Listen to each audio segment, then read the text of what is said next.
What is Chiburi about?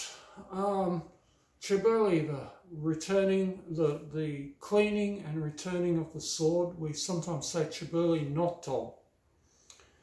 What is this about? Chiburi noto.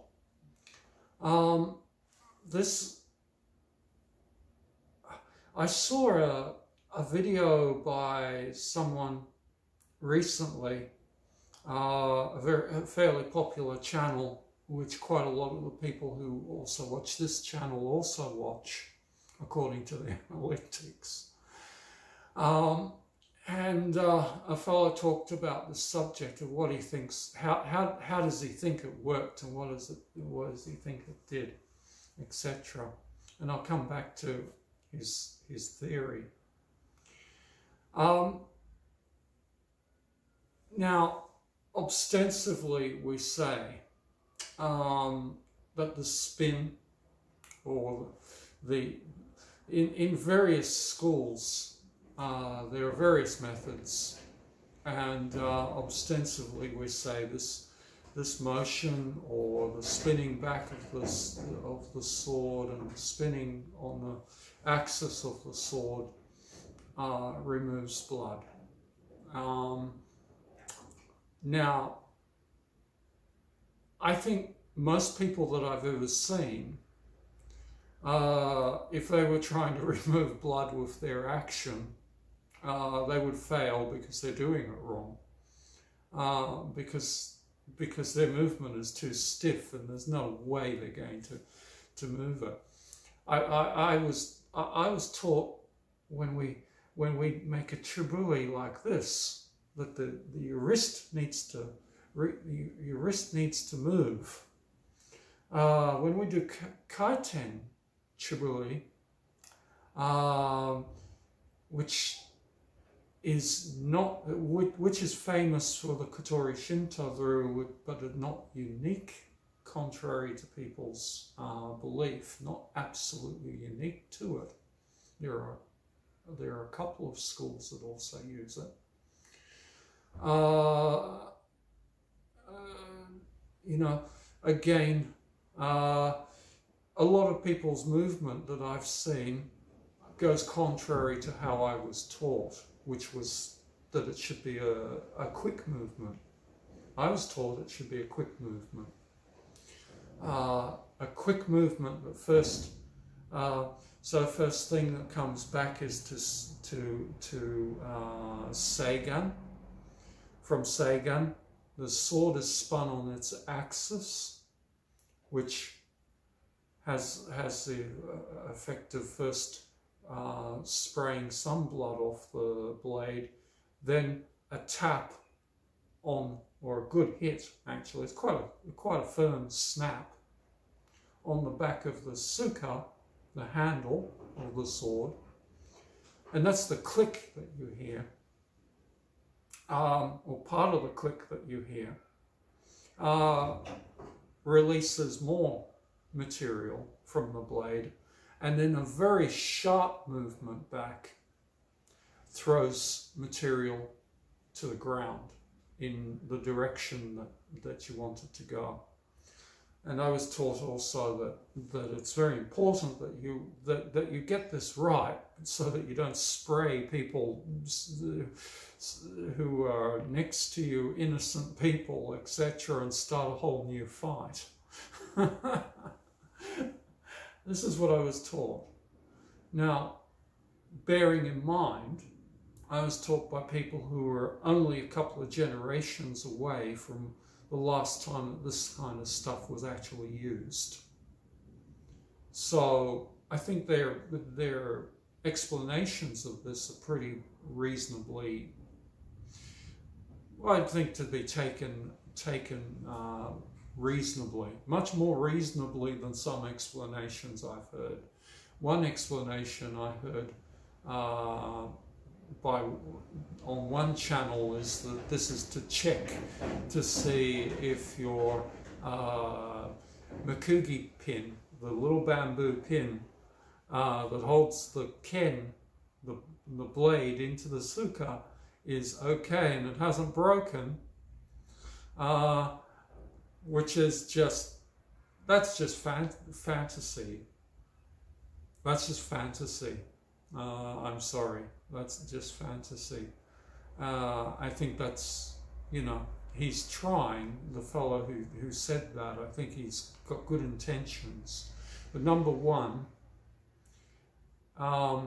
he's a young shodan in Iaido, and I don't think he knows what he's talking about. And I think he's, you know, it's above his experience and his knowledge to say that. And I think it's and he's going somewhere where he doesn't have have sufficient knowledge to say that, and it really isn't. It doesn't hold logic, etc. Now, of course, yeah, as we were saying, the criticism is that when you do some forms of Chiburi, that blood wouldn't actually come off, or not enough blood would come off, and in some cases that's quite true, depending on how you do it, etc. And actually, it would probably surprise some people to know that in some schools of Iai-jutsu, there is no Chiburi at all. Some only have a noto movement, that is to put the sword away. So you cut someone down and then the sword goes back into the saya without any cleaning motion whatsoever. So it would probably surprise you to know that. It's actually quite a lot of schools don't have any movement whatsoever at all. The idea of cleaning it with a paper or tissue is quite correct. This is a thing. This is a thing we do teach, and we teach this also in Kotori Shinto. People don't, it's not widely known, but we do teach that also in Kotori Shinto as well.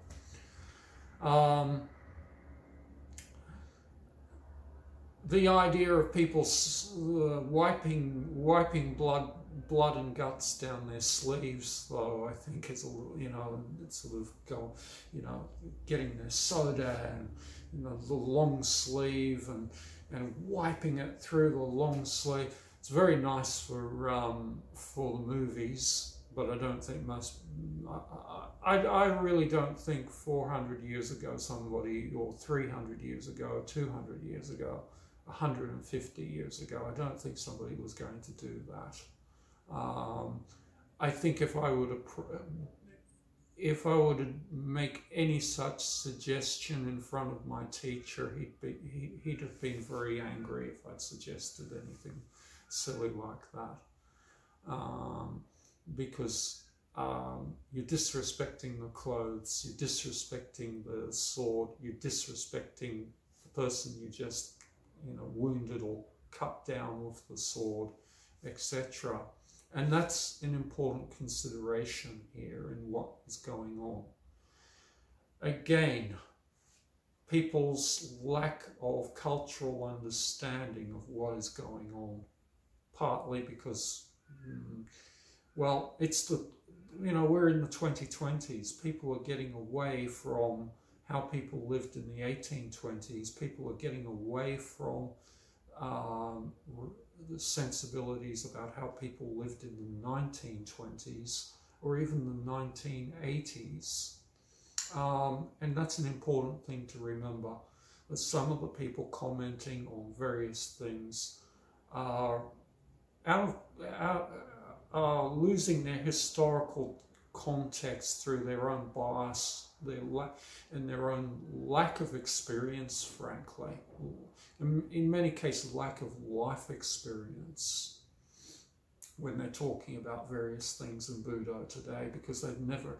We get people who some of whom have actually quite, you know, substantial qualifications, but have never actually been in a real fight, or never actually lived in Japanese society or any other society where, you know, beyond their immediate experience, their immediate cultural experience. So I think that needs to be considered when you're listening to somebody. Does he really know what he's talking? He or she really know what they're talking about? Have they ever actually done this stuff, etc.? That needs to be considered. And some people know. Some people have never been near this stuff, etc. And they've lived fairly. Even in Japan, there are people who live very, very neat lives where they just catch their bus, their train, or they walk to work and go home again, and the culture is peripheral for them. You know, it's not real, and losing touch with that, even in Japan today, even among many Japanese.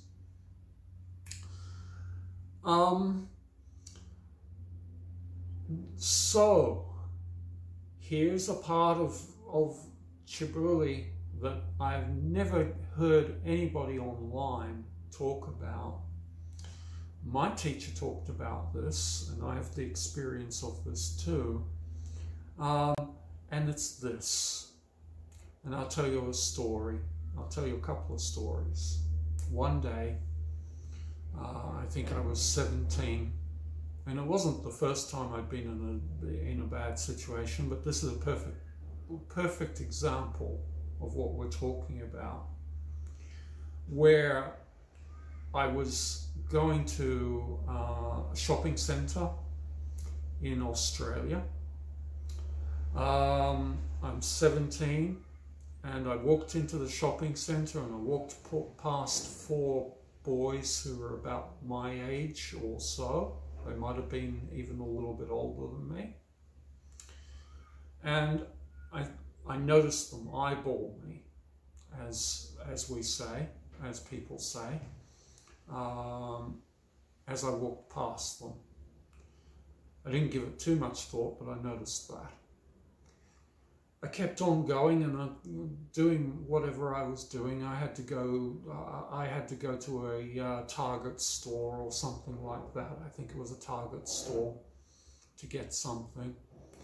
And I walked into the Target store, and I noticed that the 4 boys also came into the Target store shortly after me.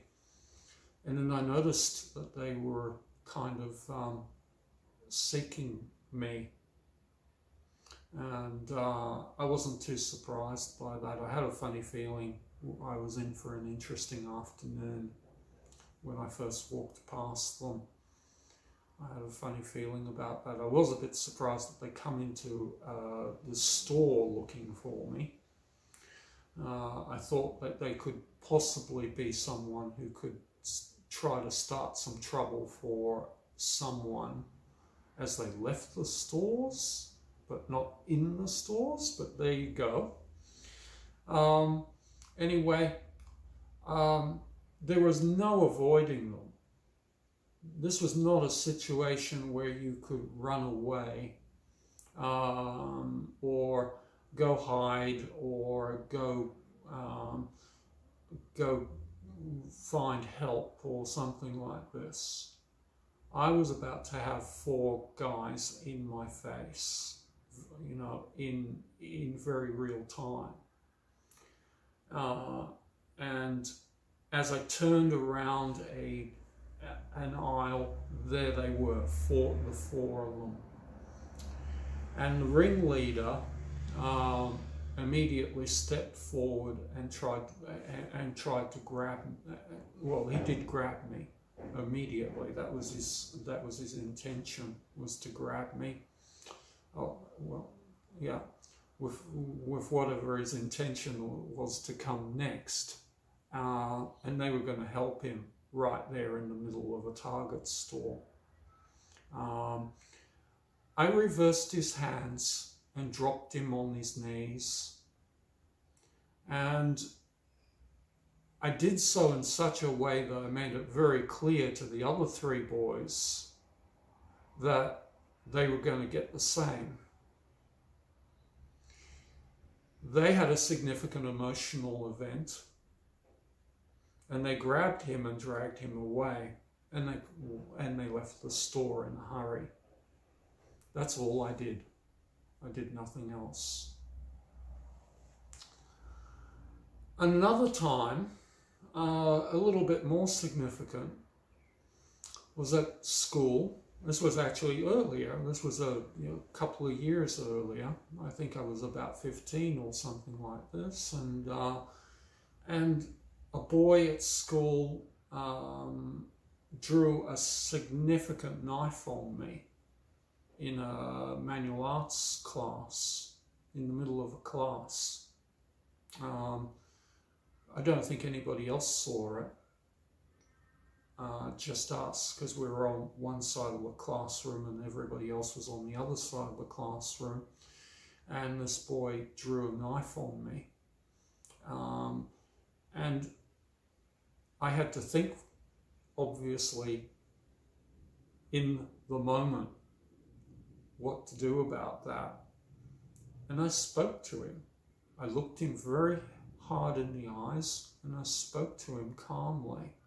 And I talked him down, because he did have the intention of stabbing me. It wasn't, he wasn't messing around. He wasn't messing around. He was having a significant emotional moment. And I was the person within arm's reach of his knife. So what is Chiburi for? Yes, partly to clean the sword. And that's an argument that people can have for years and years and years on the internet. I don't care.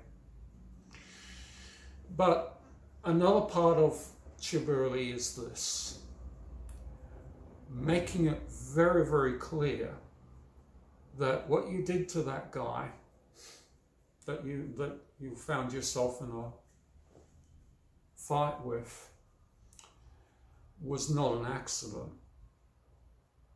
And what you will do to his friend, or his 10 friends, or whoever, will not be an accident as well. Win or lose, you know what you're doing. That is a significant part of what Chiburi is for, what Chiburi Noto is about. I get some people watch our videos and some people are not very interested in what I have to say, and some people watch our videos and they clearly look at the action part of the videos and then they turn off as soon as that's done. And I would say that they're missing out because they're not realizing that you are not actually done when the fight is supposedly over.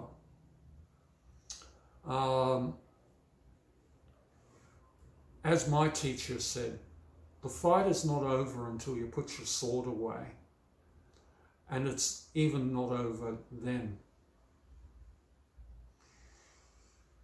You have to make it very, very clear to everyone what you're doing and who did this and so forth. You have to be all in, and we'll come back to that in a moment. Another aspect of it traditionally was to sort of, it's also a bit of a signature movement, and it told people from what dojo you came. Because people can, you could see, you could see the style of the Chiburi that someone did, and various other movements, and you could see the style, and you knew who they were from, who their teacher was, who they were, etc. And this was also laid out. That's an important part of conflict, actually, is laying out who the hell you are. and that things are not an accident.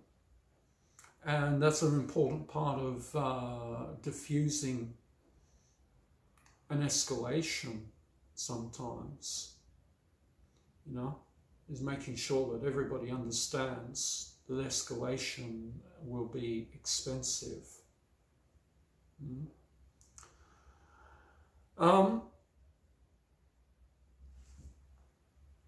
In the practice of Shugyo, as a person training in Zen to clarify yourself, this affords an opportunity to really concentrate, to be sure of yourself, to be focused, to use that rather overused term, focused.